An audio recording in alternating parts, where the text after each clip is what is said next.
Hello students, नमस्कार। मेरा नाम जितेंद्र है और जेके ऑनलाइन स्टडी में आप सभी का बहुत बहुत स्वागत है। आज की क्लास में हम national income and related aggregates पढ़ेंगे, लेकिन मैं आपको याद दिला दूं कि इससे पहले आपको नेशनल इनकम के 3 बेसिक फॉर्मूलाज क्या होते हैं ये पता होना चाहिए और उनका हम कैसे यूज करते हैं ये आपको आना चाहिए। थोड़ा सा मैं आपको याद दिला देता हूं।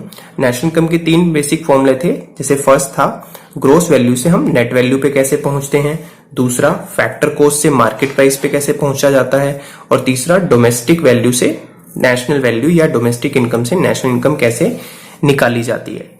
तो आज की क्लास शुरू करने से पहले आपको वो फॉर्मूले जो हैं अच्छे से आने चाहिए। अगर वो फॉर्मूलाज आपको अच्छे से आते हैं तो आपको ये क्लास बहुत आसानी से समझ में आएगी। और अगर आपने वो 3 फॉर्मूलाज जो नेशनल इनकम के बेसिक फॉर्मूलाज हैं, अगर आपने वो पहले नहीं किए हैं तो पहले उनको कीजिएगा, फिर आप ये क्लास स्टार्ट कीजिएगा।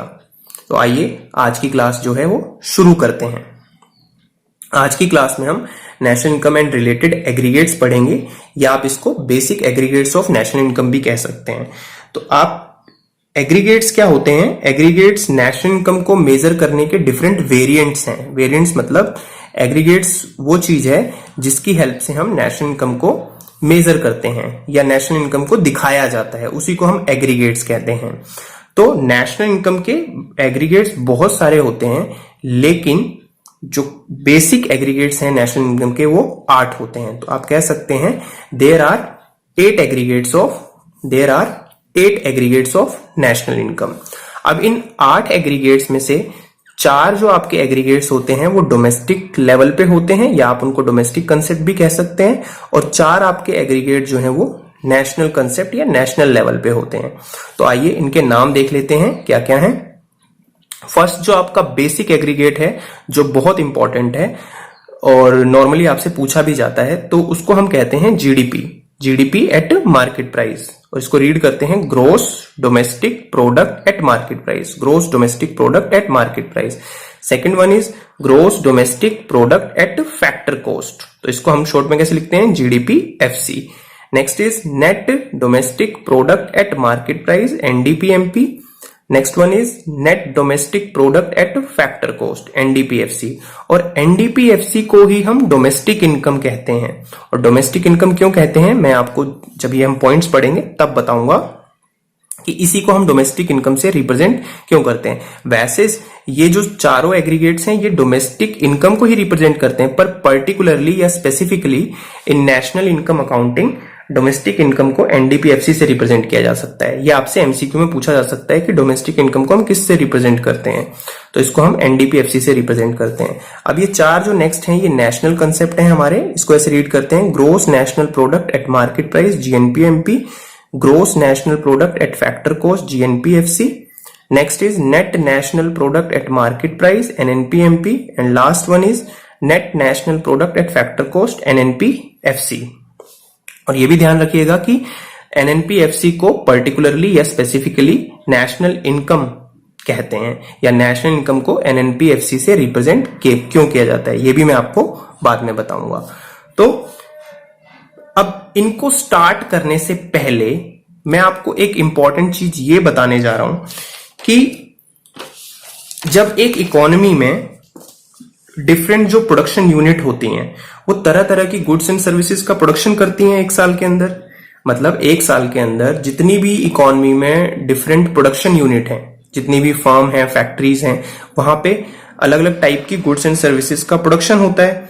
तो इन सारी गुड्स एंड सर्विसेज की जो क्वांटिटी होती है, इन गुड्स एंड सर्विसेज को जो है क्वांटिटी की टर्म्स में, मतलब मात्रा जो है उनकी टर्म्स में इनको ऐड नहीं किया जा सकता। क्यों नहीं किया जा सकता? इसका एक सिंपल सा रीजन ये है क्योंकि जितनी भी फर्म्स गुड्स एंड सर्विसेज बना रही हैं वो अलग अलग गुड्स एंड सर्विसेज बना रही हैं, और सबकी जो यूनिट होती है गुड्स एंड सर्विसेज को मेजर करने की वो अलग अलग होती है। फॉर एग्जांपल जैसे वीट का प्रोडक्शन होता है, तो वीट को जो मेजर किया जाता है वो टन में किया जाता है या केजी में किया जाता है। और अगर मान लो कोई कंपनी जो है वो मोबाइल फोन बना रही है तो वो उसकी यूनिट्स में मेजर किया जाएगा कि उसने 10,000 मोबाइल यूनिट्स जो है प्रोड्यूस किए हैं, या कोई कंपनी कार मैन्युफैक्चर कर रही है तो वो भी यूनिट्स में काउंट किया जाएगा। इसी तरह जैसे मिल्क का प्रोडक्शन हो रहा है तो वो लीटर में किया जाएगा, क्लॉथ का प्रोडक्शन हो रहा है तो वो मीटर में किया जाएगा। तो सारी चीजों की यूनिट्स जो है वो अलग अलग होती है, इसीलिए हम फिजिकल क्वांटिटी में जो है इन सारी गुड्स एंड सर्विसेज को ऐड नहीं कर सकते।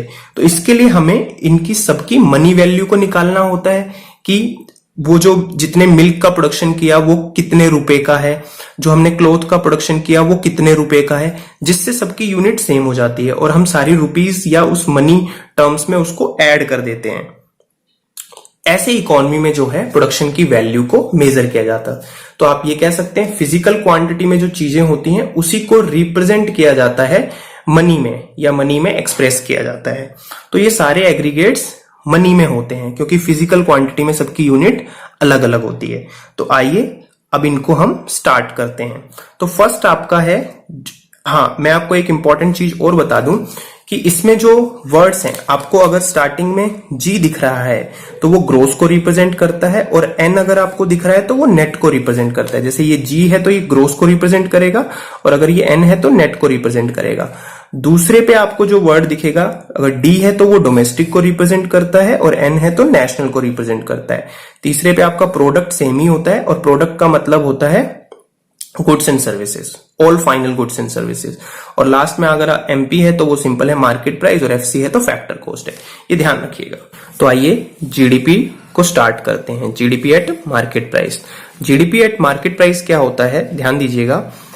एक साल के अंदर एक कंट्री की डोमेस्टिक टेरिटरी में, जैसे अपने इंडिया की डोमेस्टिक टेरिटरी में जितनी भी फाइनल गुड्स एंड सर्विसेज का प्रोडक्शन होता है, ध्यान दीजिएगा कौन सी goods and services, final goods and services, intermediate goods इसमें इंक्लूड नहीं होती। जितनी भी फाइनल गुड्स एंड सर्विसेज का प्रोडक्शन होता है उनकी हम मार्केट वैल्यू निकालते हैं, और सारी गुड्स एंड सर्विसेज की मार्केट वैल्यू को ऐड कर लेते हैं। तो उसी को हम बोलते हैं GDP at market price. Gross, GDP का जो फर्स्ट लेटर है वो क्या रिप्रेजेंट करता है, ग्रोस, यानी टोटल मार्केट वैल्यू निकाल रहे हैं सारी। डी क्या रिप्रेजेंट करता है, डोमेस्टिक, यानी ये प्रोडक्शन कहां पे हो रहा है, डोमेस्टिक टेरिटरी में। और पी क्या रिप्रेजेंट करता है, प्रोडक्शन किस चीज का, all final goods and services का, और किस प्राइस पे, मार्केट प्राइस पे। तो इसी को हम जीडीपी कहते हैं। यानी जीडीपी क्या है, जीडीपी रेफर्स टू टोटल या gross market value of all final goods and services produce within the domestic territory of a country during a period of 1 year. यानी एक साल के अंदर एक देश की घरेलू सीमा में जितनी भी फाइनल गुड्स एंड सर्विसेज का प्रोडक्शन होता है उनकी मार्केट वैल्यू को ऐड कर दिया जाता है, और उसी को हम जीडीपी कहते हैं। तो आई होप आपको जीडीपी का मीनिंग समझ में आया होगा। इसी को हिंदी में सकल घरेलू उत्पाद बाजार कीमत पर कहते हैं। एक कंट्री में ध्यान दीजिएगा कि जीडीपी, जो हमने अभी ये जीडीपी एमपी पढ़ा है, इसी की हेल्प से हम इन सातों एग्रीगेट्स, जो नेक्स्ट 7 एग्रीगेट्स हैं, उनको हम निकालेंगे। ये आपकी कन्वीनियंट के लिए है। वैसे हम किसी भी एग्रीगेट से किसी को भी निकाल सकते हैं, लेकिन अभी हम जो स्टडी करने जा रहे हैं इन सारे नेक्स्ट एग्रीगेट्स को हम जीडीपी एट मार्केट प्राइस की हेल्प से स्टडी करेंगे। और इसके लिए आपको नेशनल इनकम के 3 बेसिक फॉर्मूलाज का यूज आना चाहिए।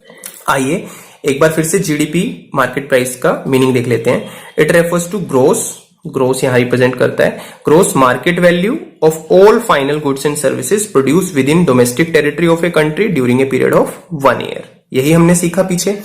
तो अब देखते हैं हम कि जीडीपी एमपी की हेल्प से जीडीपी एफसी निकालना है।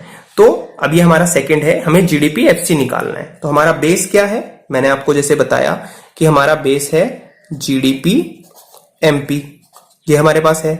इसकी हेल्प से हम किसको निकालेंगे, जीडीपी एफसी को। तो जीडीपी एमपी से जीडीपी एफसी, अब आपको पता होगा एमपी और एफसी के फॉर्मूले में किसका यूज होता है, एनआईटी का। और एनआईटी का कैसा यूज होता है, आपको याद होगा मैंने बताया था कि एफसी से एमपी पे जाने के लिए हम एनआईटी प्लस करते हैं। तो लेकिन यहां पे हमें एमपी से एफसी पे जाना है, तो हम जीडीपी एमपी में से क्या करेंगे, एनआईटी माइनस कर देंगे।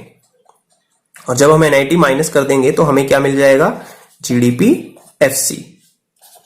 जीडीपी एमपी में से हमने एनआईटी माइनस किया तो हमें जीडीपी एफसी मिल जाएगा। अब ध्यान दीजिएगा, ये जो गुड्स एंड सर्विसेज की वैल्यू थी यहां पे पहले, ये मार्केट प्राइस पे थी, लेकिन यहां पे डिफरेंस क्या है इसमें, ये फैक्टर कॉस्ट पे है और बाकी सब सेम है। तो फैक्टर कॉस्ट पे मतलब क्या होता है कि मार्केट प्राइस पे गुड्स एंड सर्विसेज की वैल्यू है, तो मार्केट प्राइस तो फ्लक्चुएट होता रहता है, डिफरेंट होता है।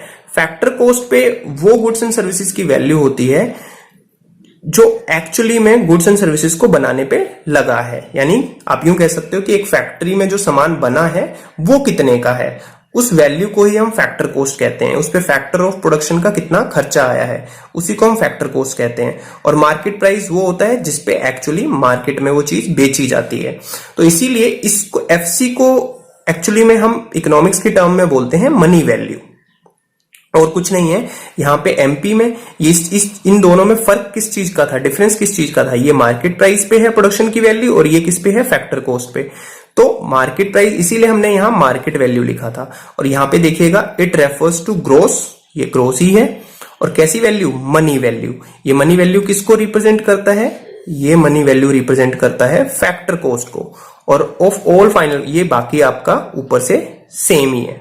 Of all final goods and services produce, और कहां प्रोड्यूस हो रही है ये goods and services, domestic territory में। आप देख सकते हैं ये डोमेस्टिक टेरिटरी है of a country during a period of 1 year. तो आप ये ध्यान रखिएगा। ये नेक्स्ट है हमारा net domestic product at market price.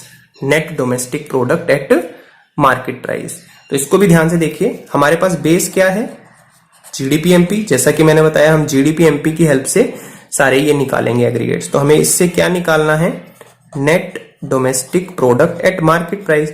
तो आप इनको रीड करिए फर्स्ट। ये क्या है, ग्रोस, ये क्या है, नेट। जैसे मैंने बताया था 1 बाय 1 ही करेंगे। तो ग्रोस से आपको नेट पे जाना है। तो ग्रोस से नेट पे जाने के लिए किसका यूज होता है, डेप्रिसिएशन का। आपने ये बेसिक फॉर्मूला में पढ़ा है। और बाकी आप देख सकते हैं ये डोमेस्टिक है, ये भी डोमेस्टिक है, ये प्रोडक्ट सेम ही होता है, मार्केट प्राइस बाकी सब सेम है। तो यहाँ ग्रोस और नेट में ही डिफरेंस है।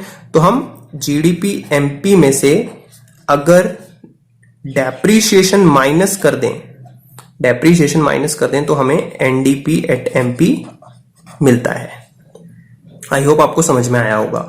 तो अब यहां पे जीडीपी एमपी और एनडीपी एमपी में किस चीज का डिफरेंस है, ये प्रोडक्शन की ग्रोस वैल्यू है और ये प्रोडक्शन की नेट वैल्यू है। नेट वैल्यू आपको पता है कौन सी वैल्यू होती है, जो एक्चुअल वैल्यू है।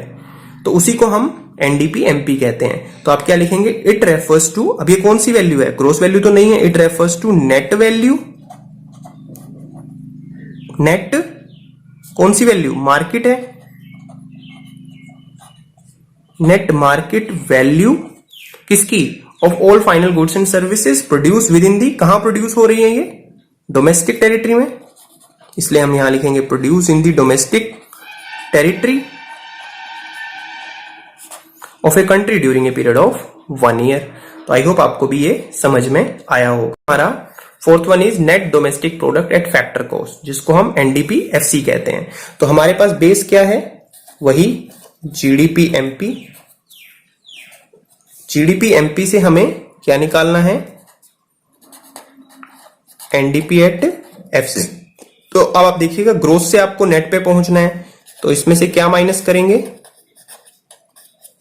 डेप्रीशिएशन। डोमेस्टिक है, ये भी डोमेस्टिक है, ये एमपी पे है, ये एफसी पे है। तो एमपी से आपको एफसी पे जाना है, तो एमपी से एफसी पे जाने के लिए किसका यूज होता है, एनआईटी का। तो हमें क्या मिल जाएगा, एनडीपी एफसी। और एनआईटी क्या होता है, आपको याद होगा, आईटी माइनस सब्सिडी। तो आप इसमें देखिएगा इट रेफर्स टू कौन सी वैल्यू, ग्रोस या net, net. It refers to net कौन सी वैल्यू, फैक्टर कॉस्ट, यानी जो चीजें फैक्ट्री में जिस प्राइस पे बन रही हैं। तो इट रेफर्स टू नेट, और उसके लिए क्या लिखते हैं हम, money value. It refers to net money value. और ये सारा कहां पे प्रोडक्शन हो रहा है, डोमेस्टिक टेरिटरी में, of all final goods and services produce within the domestic territory. और बाकी सेम है, of a country during a period of 1 year. तो इसको हम एनडीपी एट एफसी बोलते हैं। और इसी को मैंने बताया था क्या बोलते हैं हम, डोमेस्टिक इनकम। इसी को हम डोमेस्टिक इनकम कहते हैं एक कंट्री की। और डोमेस्टिक इनकम इसको क्यों कहते हैं, आपको पता होगा कि चीजों को हमें किस पे दिखाना चाहिए, हमेशा नेट पे दिखाना चाहिए। ग्रोस जो है वो किसी भी चीज की वैल्यू का सही रिप्रेजेंटेशन नहीं करता है। और फैक्टर कॉस्ट पे क्यों दिखाना चाहिए? फैक्टर कॉस्ट पे प्रोडक्शन की वैल्यू को इसलिए दिखाना चाहिए एक कंट्री को, क्योंकि मार्केट प्राइस जो है वो टाइम टू टाइम फ्लक्चुएट करता है और वो अलग अलग होता है। इसीलिए हमें चीजों की वैल्यू को, प्रोडक्शन की वैल्यू को फैक्टर कॉस्ट पे दिखाना चाहिए जो उनकी एक्चुअल है। इसलिए हमें चीजों को नेट पे और फैक्टर कॉस्ट पे रिप्रेजेंट करना चाहिए। इसीलिए इसको एक डोमेस्टिक इनकम कहते हैं एक कंट्री की। आइए अब नेक्स्ट एग्रीगेट देखते हैं। नेक्स्ट हमें gross national product at market price. हाँ, अब देखिएगा वो चारों कंसेप्ट डोमेस्टिक थे और ये है नेशनल। तो नेशनल का मतलब क्या होता है कि नेशनल इनकम या नेशनल जो एग्रीगेट्स होते हैं वो ये रिप्रेजेंट करते हैं कि ये किसने इनकम अर्न करी है। ये इंडिया के नॉर्मल रेजिडेंट ने इनकम अर्न करी है। जो इंडिया के नॉर्मल रेजिडेंट हो, चाहे वो हमारी डोमेस्टिक टेरिटरी में काम कर रहे हो या रेस्ट ऑफ द वर्ल्ड या दूसरी कंट्रीज में, तो वो नॉर्मल रेजिडेंट इंडिया के होने चाहिए। तो वो जो इनकम लेकर आते हैं उसी को हम नेशनल से रिप्रेजेंट करते हैं। तो देखते हैं हमें जीडीपी एमपी से कहां पहुंचना है, सॉरी जीएनपी एमपी पे। तो आप देखेंगे इसमें ये ग्रोस है, ये भी ग्रोस है। ये दूसरा किसको रिप्रेजेंट करता है? डोमेस्टिक, और ये नेशनल है। तो आपको और बाकी सेम है। डोमेस्टिक से नेशनल पे जाना है, तो डोमेस्टिक से नेशनल पे जाने के लिए किसका यूज होता है? आपको याद होगा किसका यूज होता है? एनएफआईए का। NFIA means net factor income from abroad. जब आप इसमें net factor income from abroad plus कर देंगे तो हमें जीएनपी एमपी मिलेगा। और एनएफआईए क्या होता है? एनएफआईए डिफरेंस होता है फीफा माइनस फीटा का, factor income from abroad minus factor income to abroad. तो आपको ये याद होगा। तो इट रेफर्स टू ग्रोस। अब पहली वाली जीडीपी की डेफिनेशन से ही सारी डेफिनेशन है। इट रेफर्स टू ग्रोस क्या? मार्केट वैल्यू, क्योंकि मार्केट प्राइस पे है। It refers to gross market value of what? Of all final goods and services produce by the. अब प्रोड्यूस बाय, ये डोमेस्टिक टेरिटरी में प्रोडक्शन नहीं हो रहा है, produce by the normal resident. ये नॉर्मल रेजिडेंट का मैंने मतलब क्या बताया कि ये प्रोडक्शन आप डोमेस्टिक टेरिटरी में भी कर सकते हैं और plus rest of the world से भी हो सकता है। बस शर्त यही है कि वो इंडिया के नॉर्मल रेजिडेंट हो। इस नॉर्मल रेजिडेंट का मतलब ही नेशनल होता है। तो produce by the normal resident of a country during a period of 1 year. जब भी आपको नेशनल दिखे तो आपको नॉर्मल रेजिडेंट लिखना है। आइए अब नेक्स्ट एग्रीगेट को देखते हैं। नेक्स्ट एग्रीगेट क्या है? Gross national product at factor cost. तो हम जीडीपी एमपी से हमें क्या निकालना है? GNP FC. तो आप इसमें डिफरेंस देखेंगे, ये डोमेस्टिक है, ये नेशनल है, और एमपी है और एफसी है। तो डोमेस्टिक से आपको अगर नेशनल पे जाना है तो प्लस एनएफआईए करते हैं, बेसिक फॉर्मूला देख सकते हैं। एमपी से एफसी पे जाना है तो हम क्या करते हैं? Minus NIT. तो हमें मिल जाएगा जीएनपी एफसी। और एनएफआईए क्या होता है? अगर आपको गिवन नहीं है डायरेक्ट, तो एनएफआईए कैसे निकलता है? FIFA minus FITA. और एनआईटी कैसे निकलता है? IT minus subsidy. I hope आपको याद आया होगा। तो अब आप इसमें क्या, इसकी डेफिनेशन में क्या देखेंगे? इट रेफर्स टू, हम जीएनपीएफसी पढ़ रहे हैं, हम जीएनपीएफसी देख रहे हैं, तो it refers to money value, क्योंकि एफसी पे है। एफसी क्या रिप्रेजेंट करता है? Money value. It refers to money value of all final goods and services produce by the normal resident, क्योंकि नेशनल कंसेप्ट है, of a country during a period of 1 year. ठीक है, तो अब नेक्स्ट देखेंगे हम जीडीपी एमपी से NNP MP कैसे निकालते हैं। तो ग्रोथ से आपको नेट पे जाना है तो क्या करेंगे? माइनस डेप्रीशिएशन इसी में से। डोमेस्टिक से नेशनल पे जाना है तो प्लस करेंगे क्या? एनएफआईए। और एमपी से एमपी पे ही जाना है, तो जब आप इसमें ये एडजस्टमेंट करेंगे तो आपको क्या मिल जाएगा? NNP MP. और ये आपको पता ही है कैसे निकालते हैं। एनएफआईए कैसे निकालते हैं? FIFA minus FITA. आपको ये याद होगा। It refers to market price net. It refers to net market value, जो कि मार्केट प्राइस पे है। Of all final goods and services produce by the national concept है, तो क्या लिखेंगे, produce by normal resident of a country during a period of 1 year. यानी ये वो प्रोडक्शन की वैल्यू है जो नेट वैल्यू है, और कौन प्रोड्यूस कर रहा है, हमारे normal resident with in domestic territory plus rest of the world. अब लास्ट देखते हैं जिसको हम नेशनल इनकम भी कहते हैं, इसको हम नेशनल इनकम भी बोलते हैं। एक्चुअली क्यों बोलते हैं अभी बताता हूं। आपके पास जीडीपीएमपी बेस है, ये आपका बेस है, इससे आपको क्या निकालना है, एनएनपी एफसी। तो ग्रोस से आपको नेट पे जाना है, रीड करिए, ग्रोस और वन सीक्वेंस में जाएंगे आप, ये ग्रोस देखेंगे तब नेट। तो ग्रोस से अगर आपको नेट पे जाना है तो माइनस करेंगे डेप्रीशिएशन। डोमेस्टिक से आपको कहां जाना है, नेशनल पे, प्लस करेंगे एनएफआईए। और एमपी से अगर आपको एफसी पे जाना है तो माइनस करेंगे एनआईटी। जब आप इसमें ये चीजें करेंगे तो आपको क्या मिल जाएगा, NNP FC.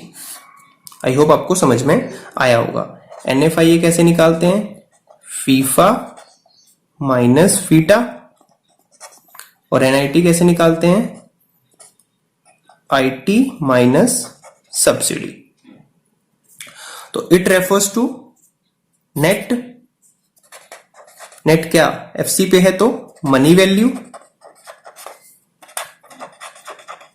Money value of all final goods and services produce by the normal resident, क्योंकि नेशनल कंसेप्ट है, फिर country during a period of 1 year. तो इसी को हम नेशनल इनकम कहते हैं। अब आपको ये बता देता हूं कि नेशनल इनकम को हम एनएनपीएफसी से क्यों रिप्रेजेंट करते हैं। अब देखो, ये वो प्रोडक्शन की वैल्यू है जो नेट पे रिप्रेजेंट की जाती है, और हमें पता है कि चीजों को नेट पे ही दिखाना चाहिए। ग्रोस पे दिखाने से उनकी वैल्यू ओवर एस्टिमेट हो जाती है, तो चीजों को किस पे दिखाना चाहिए, नेट पे और नेशनल पे। क्योंकि आज के टाइम में खुद सोचिएगा, सारी वर्ल्ड में जो इकोनॉमीज होती हैं वो ओपन इकोनॉमी होती हैं। तो ओपन इकोनॉमी का क्या मतलब है, डोमेस्टिक टेरिटरी में ही सिर्फ प्रोडक्शन नहीं होता है, हमारे जो नॉर्मल रेजिडेंट होते हैं वो दूसरी कंट्री से भी इनकम अर्न करते हैं। तो इसीलिए जो आज का कंसेप्ट जो है वो नेशनल पे होता है, तो डोमेस्टिक पे सिर्फ डोमेस्टिक टेरिटरी का कंसेप्ट होता है। तो इसीलिए हमें चीजों को किस पे देखना चाहिए, नेशनल पे। और फैक्टर कॉस्ट का मतलब क्या होता है, उन चीजों की एक्चुअल वैल्यू कितनी है जो हमने प्रोडक्शन किया है। इसीलिए चीजों को हमें फैक्टर कॉस्ट पे दिखाना चाहिए, क्योंकि मार्केट प्राइस जो है वो टाइम टू टाइम जो है और सिचुएशन के अकॉर्डिंग जो है वो फ्लक्चुएट होता रहता है। इसीलिए हमें नेशनल जो प्रोडक्ट है हमारा, जो नेशनल जो हमने गुड्स एंड सर्विसेज का प्रोडक्शन किया है, उसको हमें एनएनपीएफसी पे जो है रिप्रेजेंट करना चाहिए।